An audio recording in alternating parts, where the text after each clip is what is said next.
Nabi pernah berpesan kepada Mu'adz. Beliau mengatakan, "Ya Mu'adz, wallahi inni uhibbuka." Wahai Mu'adz, demi Allah aku cinta kepadamu. "Fala tada'anna fi duburi kulli salatin an taqula Allahumma a'inni ala dzikrika wa syukrika wa husni ibadatika."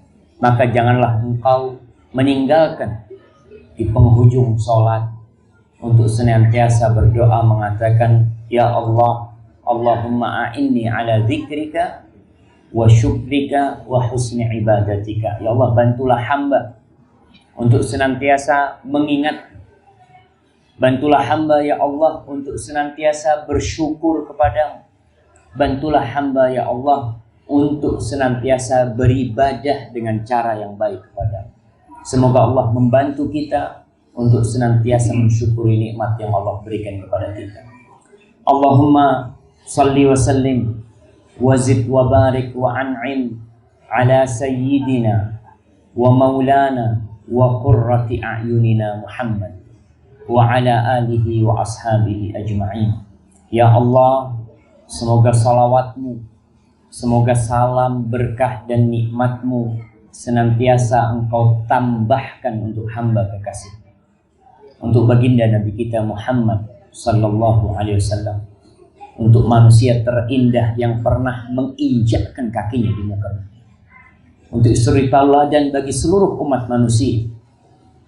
Namun ternyata sebagian di antara kita tidak suka mencontoh Rasulullah SAW.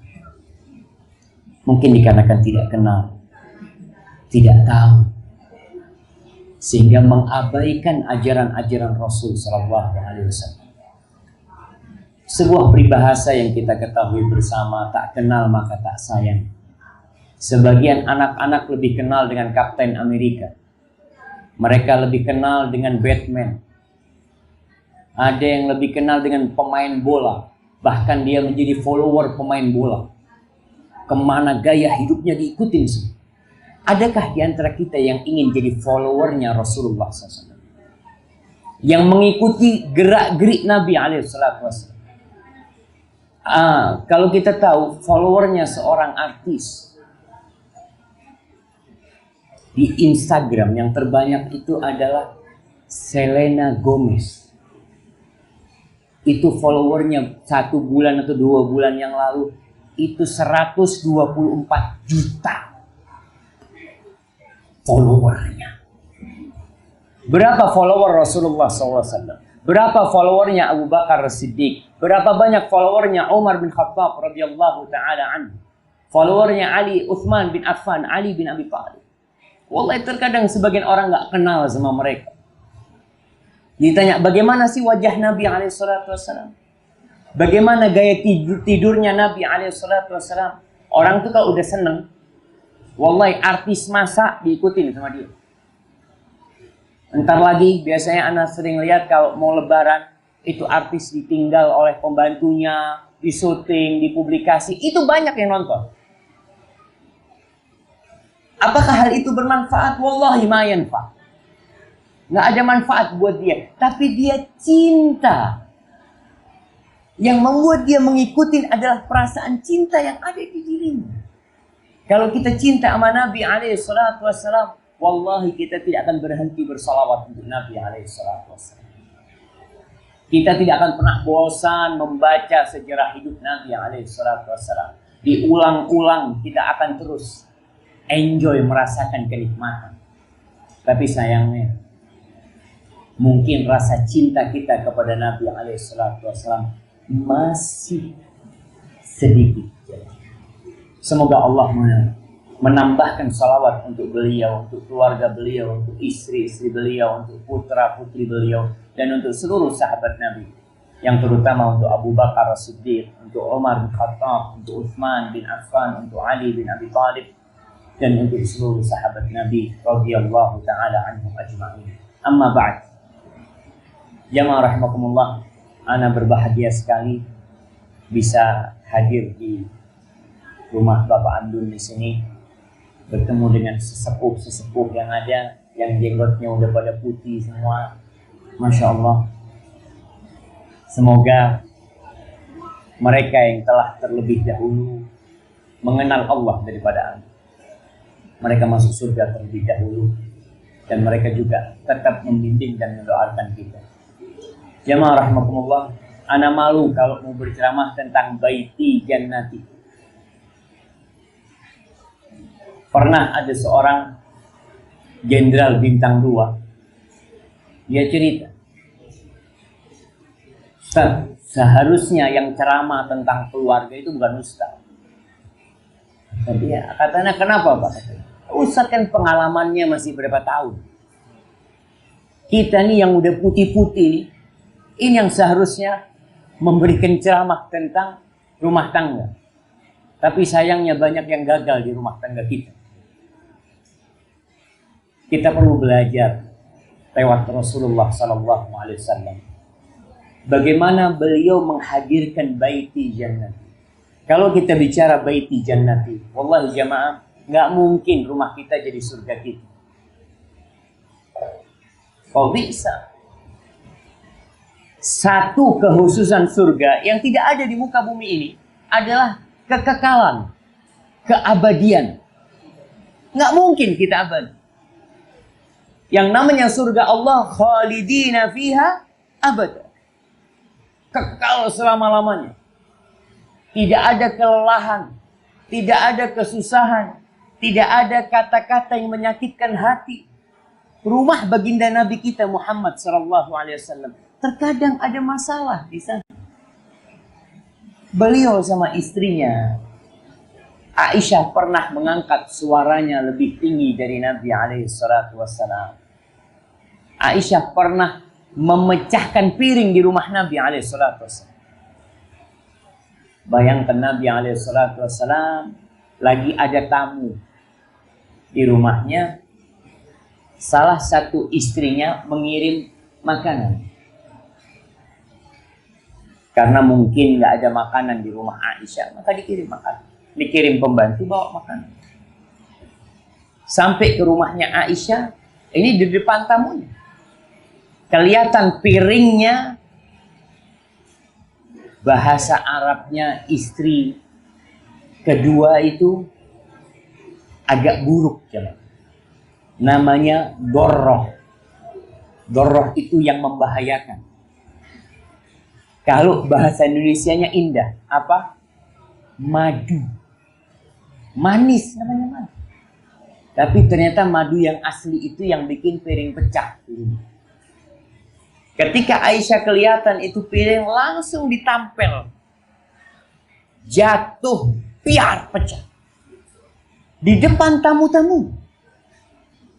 Kira-kira kalau bapak-bapak menghadapi istri seperti itu, apa yang dilakukan?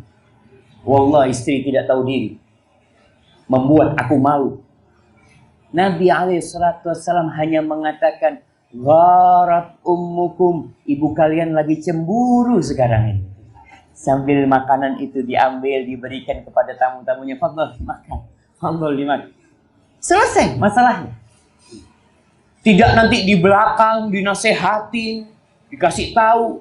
Nabi nggak teriak-teriak di depan sahabat-sahabatnya sama sekali. Ini hanya gelombang tinggi yang naik kemudian pergi. Tidak perlu dijadikan masalah yang panjang. Jamaah rahimakumullah. Sebuah pesan yang indah dari baginda Nabi kita alaihissalam. Bagaimana menjadikan rumah ini surga. Paling tidak surga sementara. Surga yang selanjutnya nanti bersama keluarga di dalam Jannatun Na'im. Nabi alaihissalam hidup di masa jahiliyah, yang pada waktu itu wanita sangat direndahkan oleh masyarakat jahiliyah. Bahkan bayi-bayi perempuan yang lahir dikubur hidup-hidup oleh mereka. Wanita tidak mendapatkan warisan. Bahkan wanita dijadikan warisan. Dulu kalau bapaknya punya istri 3, 4, 10, kemudian bapaknya meninggal dunia, istri-istri bapaknya itu jadi warisan buat anak. Na'udzubillah min dzalik. Itu masa jahili. Kemudian datang Islam mengangkat derajat para wanita. Beliau berpesan kepada para lelaki mengatakan khairukum khairukum li ahli. Orang yang terbaik di antara kalian adalah yang paling baik sama istrinya. Bukan sama bosnya. Bukan sama anak buahnya. Bukan sama temannya. Kenapa seperti itu? Baik bersama orang lain di luar rumah itu banyak pencitraan. Kita baik sama teman kita di kantor, baik sama bos kita, sama kolega kita, semuanya pencitraan. Kecuali dia ikhlas lillahi ta'ala. Dia tidak ingin temannya ini kabur dari dia. Dia ingin nama baiknya tidak tercoreng di luar sana. Tapi kata Nabi SAW, orang yang terbaik adalah yang paling baik sama istrinya, di rumahnya. Karena di sini tidak ada yang melihat. Hanya kita sama istri kita dan Allah yang menyaksikan kita. Kalau kita bisa baik sama bini kita, di luar kita akan lebih baik sama orang lain. Maka Nabi SAW mengingatkan khairukum khairukum li ahli. Orang yang terbaik di antara kalian bukan yang terpampang wajahnya di televisi, di koran, yang senantiasa naik mimbar lah, yang paling baik sama istri. Makanya seringkali anak kalau isi ceramah di kepolisian, anak sampaikan kepada pihak kepolisian, kalau bisa dulu namanya SKKB, surat keterangan kelakuan baik. Sekarang diganti SKCK. Nah, itu seharusnya ada tanda tangan istri. Betul. Apa sih taunya polisi sama orang ini? Nggak kenal dia sama orang yang datang mengajukan, saya mau minta surat ini. Lalu dilihat tidak ada catatan kriminal, udah dikasih. Bukankah kata Nabi SAW, orang yang terbaik adalah yang terbaik sama istrinya? Maka di sini seharusnya ada tanda tangan SKCK. Jadi suami sebelum dapat stempel dari kepolisian datang ke istrinya. Dek, anak pantas nggak dapat ini? Kalau istrinya tanda tangan berarti antum orang baik. Tapi ada istri yang sebenarnya menanti kematian suaminya. Ini ada kejadian di Pekalongan. Ada seorang perempuan didatengin sohibnya, takziah sohibnya. Ya Allah, kesian kau ditinggal mati suamimu. Aduh, alhamdulillah, ruwet urusi situ. Merasa berat urusi suaminya ini berat. Maka dia bersyukur, suaminya mati, alhamdulillah. Jangan sampai bapak-bapak menjadi orang yang kalau mati bahagia istrinya. Alhamdulillah. Ada yang seperti itu. Ada seorang wanita yang telepon curhat, Ustaz, anak ini 17 tahun Ustaz, nikah Ustaz. Tiap hari ribut sama suami. Kira-kira kalau suaminya mati, bahagia nggak orang ini? Alhamdulillah ya Allah. Mungkin dia sujud syukur. Orang-orang takziah, bela suangkai, kata nggak perlu takziah. Nggak perlu ya. Itu sudah takdir Allah. Allah sudah menentukan. Padahal hatinya berbahagia. Maka jamaah, kelak nanti pada hari kiamat akan ada persidangan. Jangan sampai yang menjadi lawan kita adalah istri kita. Ibu-ibu ingat, jangan sampai menjadi lawan ibu-ibu adalah suaminya sendiri. Di padang mahsyar nanti Allah akan memberikan hak semuanya. Dalam sebuah hadis Nabi SAW mengatakan, ayyukum muflis? Siapa di antara kalian yang disebut orang yang bangkrut? Kata para sahabat, al-muflisu fina man la dirhama lahu wala mata. Orang yang bangkrut, yang pailit di kalangan kita itu adalah orang yang nggak punya uang cash, nggak punya aset. Itu bangkrut. Kalau masih punya aset, nggak dikatakan bangkrut. Ini orang duitnya nggak ada, asetnya nggak ada. Lalu Nabi SAW mengatakan, walakinnal muflisa min ummati. Akan tetapi orang yang bangkrut dari umatku, Man ya'ti yaumal qiyamah adalah orang yang datang pada hari kiamat dengan pahala sholatnya. Kita berada di bulan Ramadan, dia bawa pahala Ramadannya, dia bawa pahala zakatnya, dia bawa pahala haji, bawa pahala banyak dia. Karena dia orang baik. Tapi baik sama Allah Jalla Jalaluhu.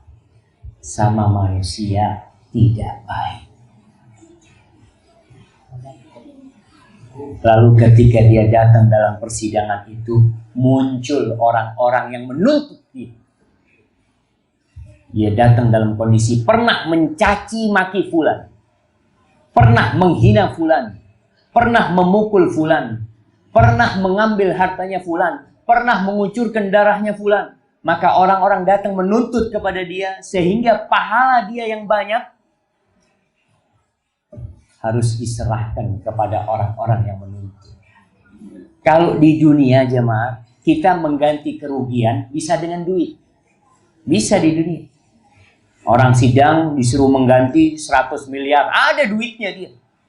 Tapi pada hari kiamat, yauma la yanfa'u malun wala banun. Pada hari itu nggak bermanfaat harta dan anak, nggak ada. Antum mau orang kaya raya nggak ada.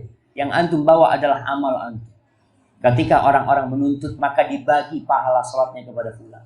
Dan jangan sampai istri yang menuntut sama suaminya. Dia mengatakan, ya Allah, nih suamiku ya Allah. Dia selalu menghinaku di rumah ya Allah. Dia tidak menghargaiku ya Allah. Dia tidak memberikan hak-hakku ya Allah. Dituntut. Wa nada'ul mawazinal qista liyaumil qiyamah. Kita akan letakkan timbangan keadilan pada hari kiamat. Fala tuzlamu nafsun syai'a. Nggak ada yang dizalimi pada waktu itu. Begitu pula para wanita. Jangan sampai yang menjadi lawannya nanti suaminya. Ini istriku ya. Nggak nurut sama aku. Tidak memberikan hak-haknya. Tidak memberikan hak-hak. Maka jemaah, kita perlu berpikir. Kehidupan ini akan berakhir. Yang di dunia rumahnya surganya mendapatkan kedamaian, ketenangan di sini, saling mencintai, saling menghargai, maka semoga kelak di akhirat dia akan mendapatkan hal itu.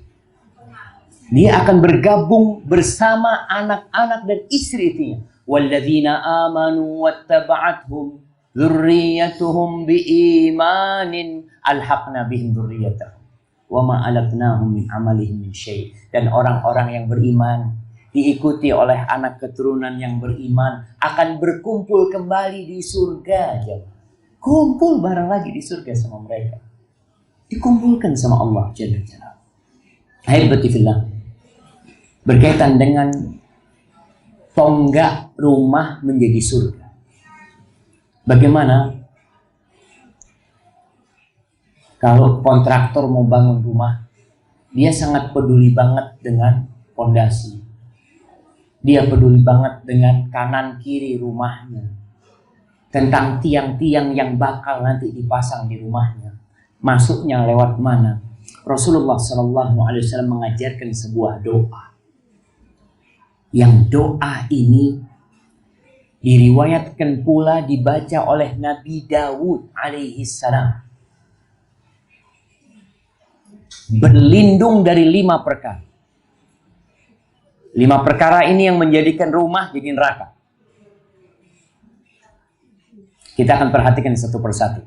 Hadisnya diriwayatkan oleh Abu Hurairah radhiyallahu taala anhu bahwa Nabi berlindung kepada Allah mengatakan, Allahumma inni a'udzubika min jari su wa min zawjin tushayyibuni qabla al-mashib wa min waladin yakunu alayya rabban wa min malin yakunu alayya azaban wa min khalilin makirin ainuhu tarani wa qalbuhu yar'ani in ra'a hasanatan dafana wa in ra'a sayi'atan adza'a. 5 perkara. Yang pertama, ya Allah, aku berlindung kepadamu dari tetangga yang buruk. Bagaimana rumahku akan menjadi surgaku kalau tetangganya maling? Kalau tetangganya penjudi? Di Surabaya, anak punya teman, Ustaz, wallahi kita kayaknya harus pindah. Ustaz. Anak punya tetangga depan ini malam biasanya pulang mabuk. Bagaimana kita mendapatkan tetangga yang pemalas? Mendapatkan tetangga yang tidak sholat, yang tidak peduli dengan ibadah. Maka kita perlu berlindung. Allahumma inni a'udzubika min jari su, dari tetangga yang buruk. Sebagian kita dalam hidupnya nggak pernah berlindung. Baca doa ini nggak pernah dalam hidup. Kita katanya mau jadi followernya Rasulullah Sallallahu Alaihi Wasallam, menjadi pengikutnya Nabi Alaihi Wasallam. Nabi baca nih doa. Karena memang faktor penting dalam kebahagiaan seseorang adalah tetangga yang baik. Oleh karena itu, istrinya Fir'aun ketika berdoa minta sama Allah rumah. Kita semua ingin punya rumah. Tapi istri Fir'aun mengatakan, وَضَرَبَ اللَّهُ مَثَلًا لِلَّذِينَ آمَنُوا امْرَأَةَ فِرْعَوْنَ إِذْ قَالَتْ رَبِّ ابْنِ لِي عِندَكَ بَيْتًا فِي الْجَنَّةِ. Ya Allah, bangunkan untuk aku, bangunkan untuk hamba di sisimu rumah di surga. Dia minta bertetanggaan sama Allah Jalla Jalaluhu. Siapa yang gak bahagia punya tetangga, tetangganya umpamanya Kapolda, Masya Allah, hidupnya tenang, rumahnya terjaga karena ada yang jagain. Tapi sebagian di antara kita nggak peduli sama tetangganya. Dia peduli sama letaknya strategis pokoknya. Bagus rumahnya. Lah, kalau ingin baiti jannati, yang pertama cari tetangga yang baik. Antum bangun rumah, pikirkan tetangganya terlebih dahulu. Al-jaru qabla dar, tetangga sebelum rumah. Ada seorang di masa lalu yang jual rumah. Pasaran rumahnya anggap pada waktu itu 1 miliar. Dia jual 2 miliar. Pembelinya bingung, antum ini kok bisa terlalu mahal? Ini semua pasarannya 1 miliar. Iya kata dia. Rumahku 1 miliar, tetanggaku 1 miliar. Dijual tetangganya. Wallahi antum gak akan dapat tetangga seperti itu. Jadi ini mungkin juga menjadi nilai jual. Jadi Mas Andul kalau bikin rumah tetangganya baik, bisa ditawarkan. Tetangganya ini ustadz gitu. Jadi harganya bisa naik. Harganya bisa naik gitu. Karena tetangganya cuma. Tetangganya. Maka kita kalau ingin baiti jannati, tetangganya. Berdoa, minta sama Allah, jauhkan hamba dari tetangga yang buruk. Rasulullah Sallallahu Alaihi Wasallam pernah berdoa di hadis yang lainnya, Allahumma inni a'udzubika min jari su' fi daril muqamah fa inna jaral badwi yatahawwal. Ya Allah, aku berlindung kepadamu dari tetangga yang buruk di tempat tinggal. Karena kalau tetangganya orang Badui bisa berubah. Orang Badui nomaden. Jadi ketika mereka berangkat pindah ke satu daerah, pasang tenda-tenda. Kalau kebetulan dapat tetangga yang buruk, aman. Kita nanti ketika ke sana anak nggak mau sama fulan. Tapi kalau rumahnya sudah jadi, mau dipindah rumah, tak mungkin. Dia tinggalkan rumahnya, dia yang pindah. Yang kedua, beliau berlindung dari min zaujin tushayyibuni qabla al-masyib, dari istri, dari pasangan hidup yang membuat rambutku beruban sebelum waktunya. Nih, coba lihat bapak-bapak yang beruban sebelum waktunya, ditanyakan, jangan-jangan masalahnya istrinya. Banyak wanita yang dia merasa suaminya yang salah. Ibu-ibu dengerin, ibu. Ibu-ibu ini yang bisa menjadikan rumah ini jadi surga. Ada suami yang pulang dari tempat kerja, baru masuk rumah, udah ditanya, kok telat mas? Ya Allah, itu suami gak kepingin masuk rumah sebenarnya. Baru datang, mbok diambilkan tasnya, disuruh duduk. Ini wanita-wanita Jepang, Masya Allah. Wanita-wanita Jepang, kata teman-teman yang menikah dengan wanita Jepang, subhanallah. Kita itu kalau pulang kerja, Ustaz, ya Allah, dibukakan pintu, jaket kita dibukakan, disediakan air hangat, kaki kita dibasuh sama air hangat. Ada yang istrinya kayak gitu loh. Kalau pulang kerja dia duduk dibukain sepatunya. Masya Allah, jangan. Ini baiti jannati. Ada suami yang kalau sudah masuk rumah nggak kepingin keluar rumah. Nggak kepingin sama sekali. Dia kalau diajak makan keluar, la wallahi nggak ada masakan yang lebih bagus dari masakan istri. Ketika dia makan di luar, orang-orang ngomong, Masya Allah, anak nggak ketemu soto kayak gini. Kata dia, ya Allah, antum belum pernah merasakan soto istri. Masya Allah. Tapi ada yang bininya nggak pernah masak. Ketika ditanya, antum kalau ke rumah anak kasih soto yang lebih zen. Loh, istri antum bisa masak? Bukan, pembantu. Jadi yang dibanggakan siapa? Pembantunya. Jamaah, ini masalah. Betul. Masya Allah, ibu-ibu kok ramai. Tenang, ibu-ibu. Ini kita berlindung dari istri yang membuat beruban sebelum waktunya. Istri kalau berdoa ini berlindung dari suami yang membuat beruban sebelum waktunya. Tapi yang Ana lihat memang kadangkala wanita itu berubannya lebih lama. Banyak suami yang lebih cepat berubah. Karena dia punya masalah di luar, sampai rumah ditambahi lagi masalah.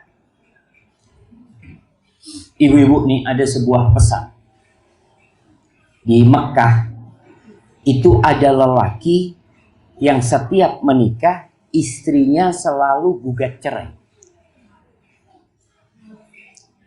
Menurut ibu-ibu, yang salah istri apa suami? Kalau istrinya selalu gugat cerai. Ibu, suami kan? Nah, jelas tuh. Akhirnya si lelaki ini melamar janda. Dia melamar janda. Ketika dia melamar, lamarannya diterima sama janda ini. Heran ini suami, lelaki ini. Dia mengatakan, engkau nggak tahu aku. Namaku sudah buruk di kota Mekah ini. Iya, aku tahu. Aku tahu. Yang membuatmu marah, yang membuatmu jadi emosional adalah istri-istrimu. Nanti aku akan urusin engkau. Masya Allah. Menikah dengan wanita ini, suami yang pemarah tidak pernah marah di rumah itu. Coba. Kena perempuan ini. Kenapa? Karena perempuan ini mempelajari apa yang menyebabkan lelaki ini marah.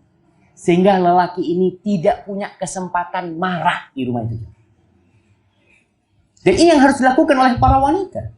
Jadi kalau ada suami yang tiap pagi ribut gara-gara kaos kaki.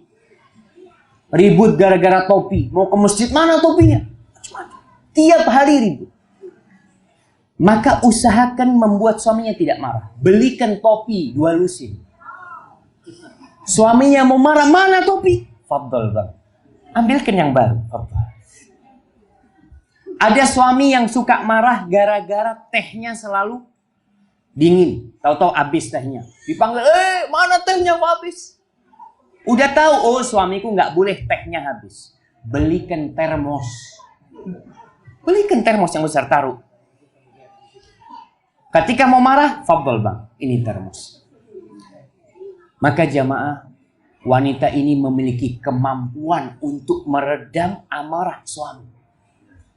Dia memiliki kemampuan yang dahsyat sekali. Sampai ada suatu permisalan. Ada seorang wanita yang datang ke seorang ustadz. Ustadz, kata dia, anak ini nggak tahu menghadapi suami yang selalu marah, ini itu. Gimana cara menundukkan suami? Akhirnya kata ustadz ini, kalau engkau bisa menghadirkan 3 kumis singa, aku kasih. Akhirnya nih perempuan mungkin datang ke kebun binatang atau apa. Itu singa dilemparin daging tiap hari. Terus dikasih daging. Awalnya jauh, 5 meter, jadi 4 meter, jadi 3 meter, jadi 2 meter, jadi 1 meter. Jadi bisa dipegang itu singa. Dilus-lus, dipotong kumisnya, nggak marah itu sih. Datang ke kiai, Pak, ini sudah. Itu ustaz ini. Anti bisa membuat singa jadi luluh. Mas suaminya nggak bisa duduk. Oh, sahih cuma. Jadi sejatinya hanya perlu pembiasaan. Seorang wanita udah tahu, udah 10 tahun menikah, tahu dengan karakter suaminya. Bagaimana dia membuat suaminya tak makan. Seperti singa kasih makan terus. Apa yang diinginkan suami? Jamaah rahmatullah. Terkadang kita ini tidak tahu dengan kemampuan kita sendiri. Kita lebih sering curhat, mengeluhkan permasalahan di dalam rumah tangga, padahal anti yang bisa menyelesaikan. Maka ingat, berlindunglah kepada Allah dari istri atau dari suami yang membuat beban sebelum waktunya. Yang ketiga, wa min waladin yakunu alayya rabban. Dari anak yang jadi penguasa buat orang tuanya. Anak yang ngatur orang tua. Gimana mau jadi baik di jannah? Sebagian orang tua sudah sepuh, anak-anaknya sudah sukses. Biasanya orang tua dari kampung dibawa ke rumah anaknya. Di situ kehidupan orang tua diatur sama anak. Namun tidak. Maka kita perlu berlindung kepada Allah. Tentunya ada usaha mendidik anak dengan pendidikan yang syar'i. Kebanyakan kita tidak mendidik anak kita dengan pendidikan yang syar'i. Sehingga anak itu jadi penguasa, rumah jadi neraka, orang tua hidup bersama anaknya, tidak mendapatkan kedamaian dan ketenangan. Padahal harapan orang tua ketika dia sudah sepuh, dia mendapatkan kebaktian dari anak. Tapi dia tidak dapatkan. Anaknya ngurusin istri, anaknya sibuk dengan usahanya, anaknya sibuk dengan anak-anaknya dia. Orang tua tidak dipedulikan. Di Jember ini ada sebuah perkumpulan namanya S3, sedekah 1000 sehari. Itu perempuan-perempuan cerita selama ikut ya Allah, banyak anak mendapatkan wanita-wanita yang ditinggal sama anak, nggak diurusin. Punya anak, ada yang bertetanggaan dengan anaknya, nggak peduli sama orang tua. Maka kita perlu peduli dengan mendidik anak kita yang pendidikan anak. Ibu-ibu banyak kalau anaknya subuh nggak dibangunkan, padahal sudah umur 7 tahun. Dengan alasan apa? Ustaz masih kecil. Tapi ketika harus masuk sekolah dibangunkan. Kenapa antum nggak pakai ucapan yang baik? Kan dia masih kecil. Kenapa harus sekolah? Oh iya Ustaz, biar nggak ketinggalan dengan yang lainnya. Urusan dunia berarti kita pikir. Nabi SAW mengatakan muru auladakum bisolat bisab'in. Suruh anak kalian sholat mulai umur 7 tahun. Sama dengan anak masuk SD. Kita kadang-kadang lebih berat dengan sekolah anak kita. Anak kita gagal dalam sekolahnya, gagal dalam matematikanya, gagal dalam bahasa Inggrisnya. Susah orang tua, anaknya telat sholat, biasa. Mengapa proses kan masih anak-anak, Ustaz? Allah ya, kita ingin baik di jannah kita. Antum bakal dapatkan apa yang antum tanam, antum akan panen kelak di akhir. Maka ajarkan kepada anak kita. Indonesia krisis karakter. Oleh karena itu, pemimpin kita, pemerintah yang sekarang mengajak bagaimana pendidikan karakter kita. Karena terbukti ijazah yang tinggi, seorang menjadi doktor, seorang menjadi profesor, tidak jamin karakternya bagus. Mana buktinya? Buktinya penjara KPK. Isinya orang-orang pintar. Nggak ada orang bodoh masuk KPK. Lulus SD masuk KPK itu nggak ada. Yang ada profesor, doktor, ahli hukum itu ada di penjara. Kenapa? Kan yang dikejar hanya dunia. Akhirnya besar nggak berbakti sama orang tua. Gimana mau berbakti sama orang tua? Dia tidak peduli dengan dirinya sendiri. Dia makan yang haram. Alhamdulillah. Maka kalau ingin baik di jannah, didik anaknya dengan pendidikan yang sesuai dengan syariat. Kita perlu belajar. Pendidikan dulu Masya Allah deh. Anak masih ingat, orang tua itu kalau ada tamu, itu anak dipanggil semua orang tua. Pulang, sini semua. Dikenalkan sama tamunya, ini temannya bapak, salaman. Sekarang, kalau ada tamunya anak bisa masuk, itu masuk. Subhanallah. Ada pendidikan yang sama. Baik, anak menjadi faktor penopang bayi dan maka didikan anak kita. Kemudian yang keempat, harta. Beliau mengatakan doa untuk kami malik yakunu alayya adab. Aku ingin kepadamu ya Allah dari harta yang jadi azab. Rumahnya besar, ada 15 kamar. Tapi ada yang tidak bisa. Yang ada dia sibuk tiap hari bersihkan rumahnya. Ada orang yang berharta sebelum tidur selalu mikirkan hartanya. Ada. Sebagian bos itu nggak bisa tidur. Cleaning service-nya tidur enak. Pernah di kejadian di Riyadh. Ada seorang syekh datang ke rumahnya konglomerat. Dia minta sumbangan berapa. Dia datang ke rumah orang kaya ini. Sampai sana, udah setuju itu orang kaya kasih donasi macam-macam.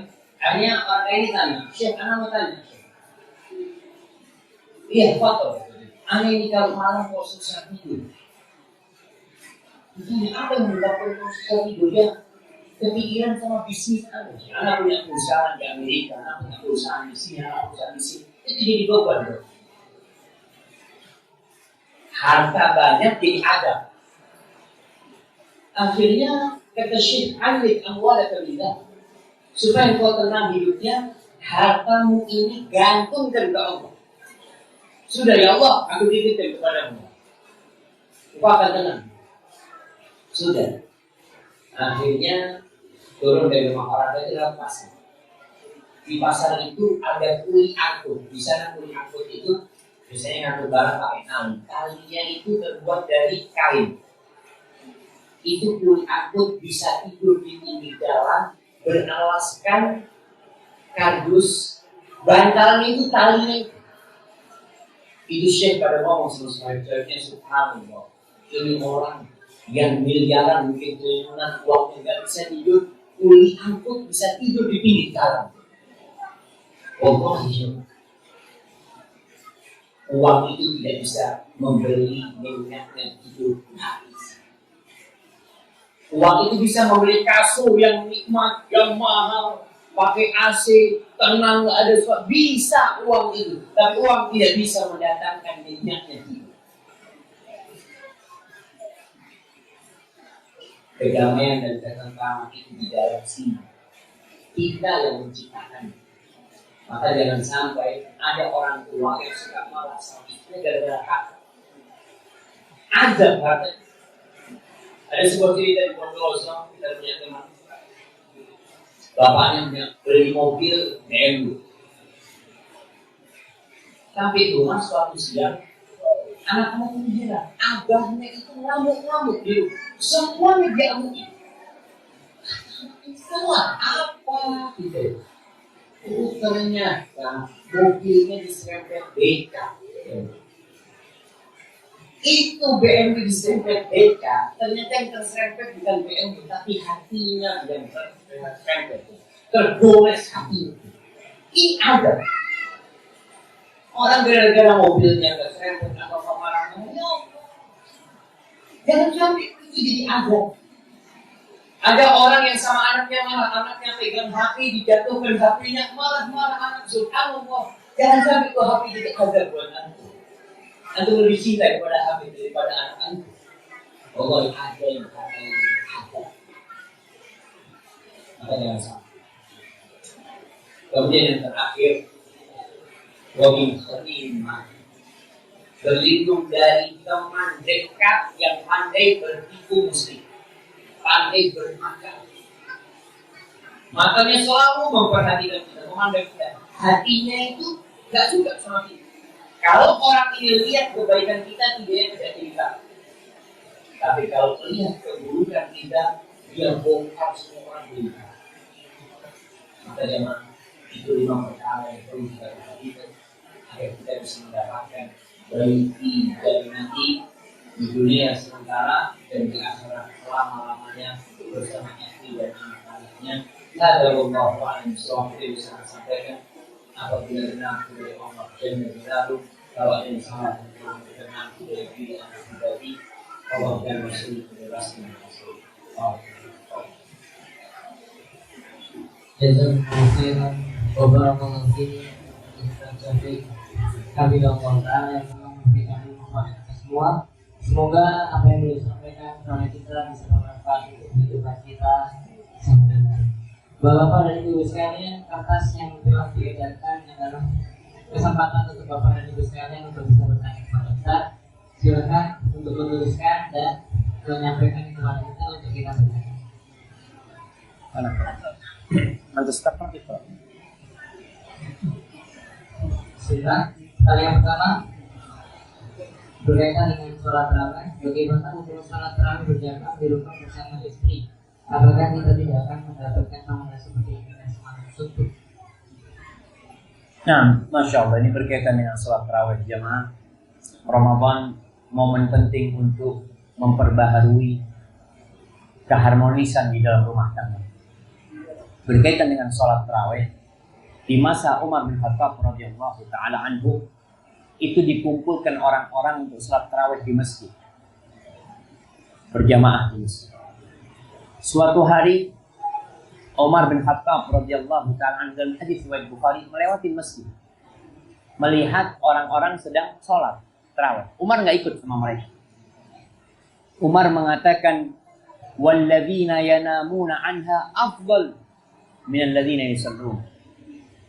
Orang yang sekarang tidur nggak ikut sholat tarawih itu lebih baik daripada yang sholat tarawih sekarang.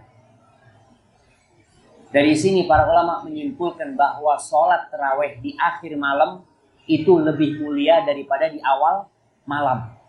Sama-sama sholat tarawih. Jadi sholat tarawih ini jemaah ada sholat malam. Waktunya sejak setelah Isya sampai fajar terbit. Itu waktu sholat malam. Penamaan sholat tarawih tidak ada di masa Nabi alaihi salatu wassalam. Makanya hadis tentang sholat tarawih itu hadis tentang qiyamul lail. Nabi alaihi salatu wassalam mengatakan, "Man qama ramadhana imanan wa ihtisaban, ghufira lahu ma taqaddama min dzambi." Barang siapa yang bangun sholat pada bulan Ramadan, maka Allah akan ampuni dosa-dosa karena iman dan karena mengharapkan pahala, akan diampuni dosa-dosa yang lalu. Jadi disebut sholat tarawih dulu, mereka itu di masa Umar bin Khattab, kemudian di masa yang selanjutnya sholatnya panjang. Satu imam itu bisa 10 sampai 30 ayat dalam satu rakaat. Sampai disebutkan mereka itu dalam 8 rakaat menghatamkan Al-Baqarah. 8 rakaat menghatamkan Al-Baqarah. Biasanya sholatnya yaitu 2 istirahat. Ini tarawih dari asal kata roha. Istirahat mereka, istirahatnya lama. Istirahatnya sampai bisa ambil wudhu, sampai apa, nanti dimulai lagi. Kemudian kalau sekarang butuh istirahat, nggak ada istirahat. 11 rakaat tanpa istirahat. Allahu Akbar, Allah. 23 rakaat tanpa istirahat. Kenapa? Karena memang tidak panjang. Dikatakan tarawih karena ada istirahat di dalam. Kemudian di masa Nabi alaihissalam, Nabi pernah sholat berjamaah. Sebenarnya beliau alaihissalam sholat sendirian. Cuma para sahabat ikut di belakang. Selama 3 malam. Dikatakan malam 23, 25, 27. Beliau sholat, bermakmum para sahabat. Sebagian sahabat mengatakan, "Ya Rasulullah, kalau sholatmu sampai akhir malam." Kata Nabi SAW, "Man qama ma'al imam hatta yansarif, kutiba lahu qiyama lailah." Barang siapa yang sholat bersama imam sampai imamnya pulang, akan mendapatkan pahala sholat semalam suntuk. Jadi kita kalau sholat tarawih sampai imamnya pulang, insya Allah dapat pahala sholat semalam suntuk. Maka nggak perlu sampai akhir. Tapi kita boleh menghidupkan akhir malam kembali. Terus bagaimana kalau yang sholat bersama imam di rumah? Wallahu a'lam jamaah. Apakah dia akan mendapatkan sholat semalam suntuk kalau yang jadi imam suaminya, makmumnya istri dan anaknya saja? Wallahu a'lam. Nah, apa enggak tadi mungkin tarawih sekarang dengan keluarga. Assalamualaikum Kak, bagaimana jika mempunyai suami yang bermusuhan dengan orang tuanya? Dalam masalah ini suami berusaha meluruskan atau mengingatkan si ibu bapaknya, hendaklah jangan melibatkan uang. Tetapi si orang tua ini marah-marah dan memusuhi suami. Bagaimana yang harus dilakukan suami sebagai anak kepada orang tua, dan bagaimana yang harus dilakukan istri sebagai menantunya? Terima kasih. Masya Allah jemaah, barakallahu fikum. Ada sebuah perintah yang Allah perintahkan kepada nabinya di awal-awal beliau menjadi nabi, yaitu di surat Al-Muddathir. Setelah turun Iqra, turun Al-Muddathir. Allah mengatakan, ya ayyuhal muddathir qum fa'anzir. Wahai orang yang berselimut, bangun, bangkit engkau. Ngapain bangkit? Berikan peringatan, berdakwah, sampaikan kebenaran. Ini harus ada di diri setiap muslim.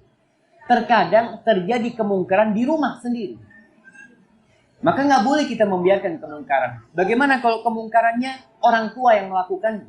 Kita punya kewajiban untuk mendakwain orang tua kita, memperbaiki orang tua kita, tetap dengan cara yang santun dan sopan, dengan penuh hikmah.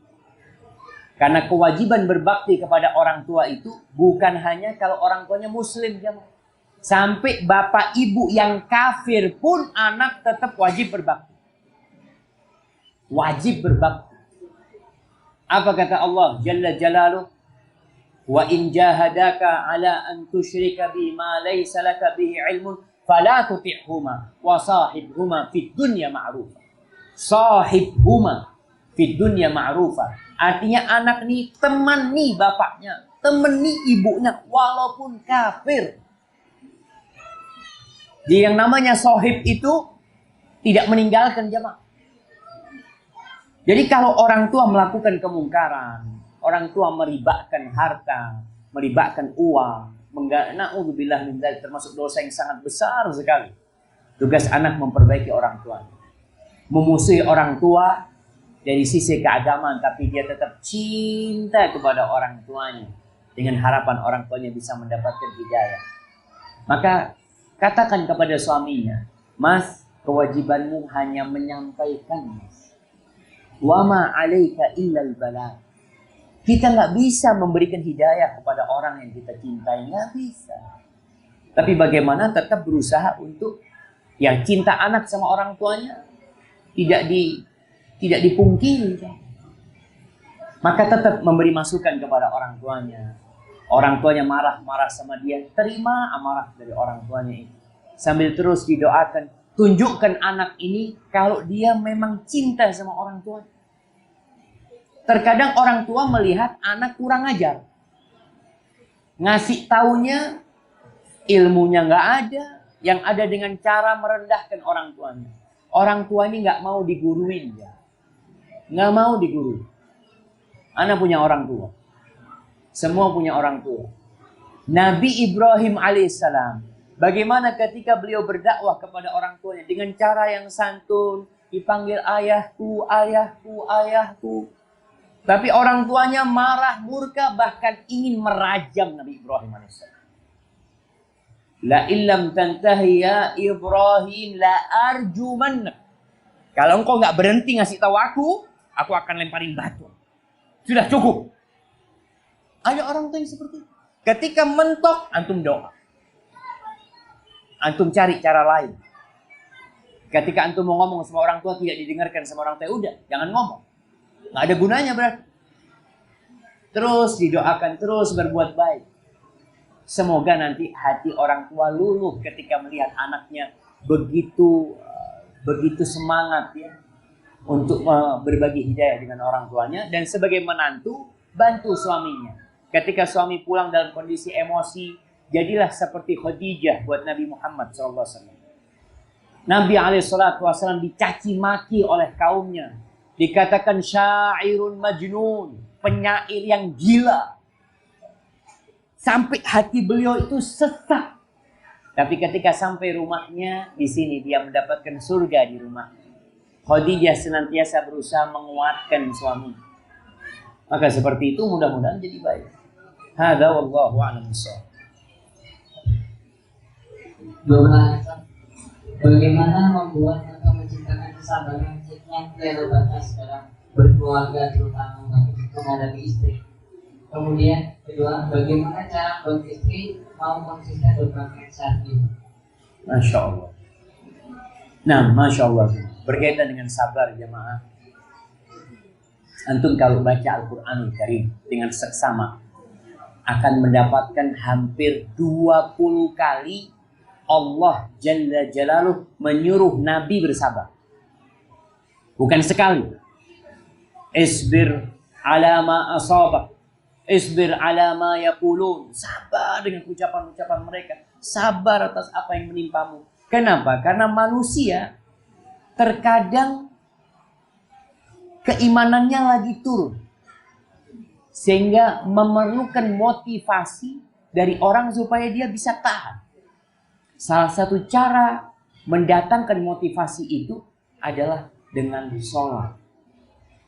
Allah mengatakan wasta'inu bis-sabri was-shalah. Ya ayyuhalladzina amanu ista'inu bis-sabri was-shalah. Wahai orang-orang yang beriman, kalian minta tolonglah dalam menghadapi masalah-masalah kalian dalam rumah tangga, di luar rumah tangga, dengan sabar, artinya menahan diri, dan dengan sholat. Jadi ketika udah gak kuat, hamparkan sejadahnya, minta sama Allah, maka muncul kekuatan baru setelah sholat. Seakan-akan dicas kembali keimanan. Tasbih, sabbih bihamdi rabbika. Allah berulang kali perintahkan kepada nabinya untuk bertasbih. Ucapkan subhanallah walhamdulillah wa la ilaha illallah Allahu akbar. Itu akan mengembalikan kekuatan kita untuk bersabar. Kemudian dalam urusan rumah tangga, di antara yang membantu untuk bersabar adalah melihat kepada kelebihan pasangan, bukan melihat kepada kekurangannya. Kalau melihat kepada kekurangannya, ana yakin bapak-bapak yang tua-tua ini sudah nggak ada istrinya. Kenapa dia bertahan? Karena yang dilihat masih ada kelebihan di istri. Mungkin istrinya pemarah, tapi istriku alhamdulillah bisa mendidik anak-anak dengan benar. Dia yang ngajarin anak-anak sholat. Mungkin istrinya tidak bisa masak, tapi alhamdulillah istrinya pandai bersolek umpamanya.